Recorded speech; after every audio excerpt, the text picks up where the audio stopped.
Hey everyone, welcome to week 7. We'll be covering the last few chapters of Drutman's book. So Drutman in the final chapter sort of looks at what could we potentially do, which voting system should we actually use. I think this XKCD makes a fairly good point that when we design this, one natural problem is we can't really vote on it. Right, like this has to be a design choice made somehow collaboratively. I'm not suggesting that you just enforce it top down, but obviously because you're voting on a voting system, you would have to choose which voting system to use, and thus this is not really something we can do just via a vote. So Drutman's big case here is that we just need more parties. And he gives the argument for that. All I really want to add here is that the current system is really limited in its accountability. A book I used to assign in this class was called Democracy for Realists. I really like this book. Students really did not like this book. It's very dense, and that is the reason I don't assign it anymore. It's a much harder read, frankly. But it's got a lot of really interesting political science research. And they essentially say that, voters are not out here comparing party platforms. At best, they're sort of saying yes or no to the incumbent. So it's not prospective of who's going to deliver the most over the next 4 years. It's more of a did the incumbent deliver over the previous 4? And it's almost always on the party of the president, regardless of what's happening elsewhere, right?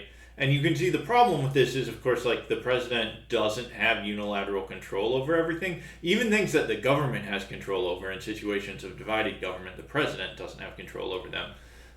But Aiken and Bartels show and point to other research that suggests that, things that affect an election include local sport team performance, shark attacks, weather events, right? And so it's really just,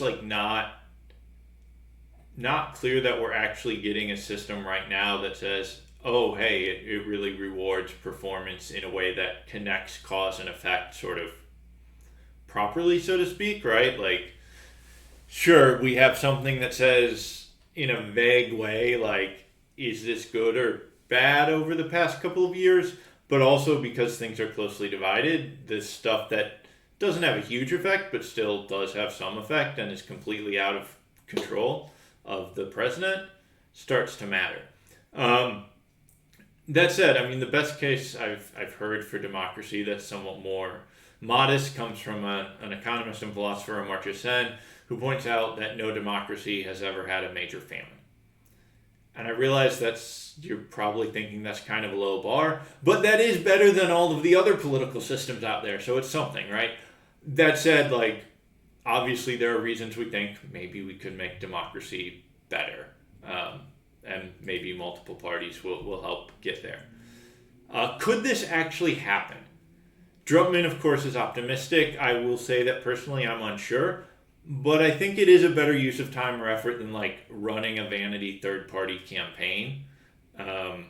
If you're going to go third-party, don't start at the presidential level, but also I think rather than trying to get individual third-party candidates elected, effort is probably better spent on changing institutions such that third parties can consistently win, not just as one-offs in local elections or famous people becoming independent and then continuing to represent their district. So I don't know, can this happen? But it's possible, and I'm quite sure that other routes are not possible. So that makes it kind of perhaps the best shot we have.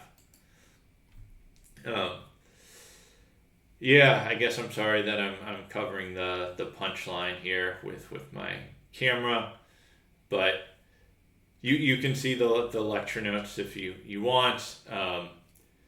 Just the idea that we are all subject to some wishful thinking when we make our forecast. So I'm going to leave it with that. We'll talk about the questions as always this week. Looking forward to a robust discussion.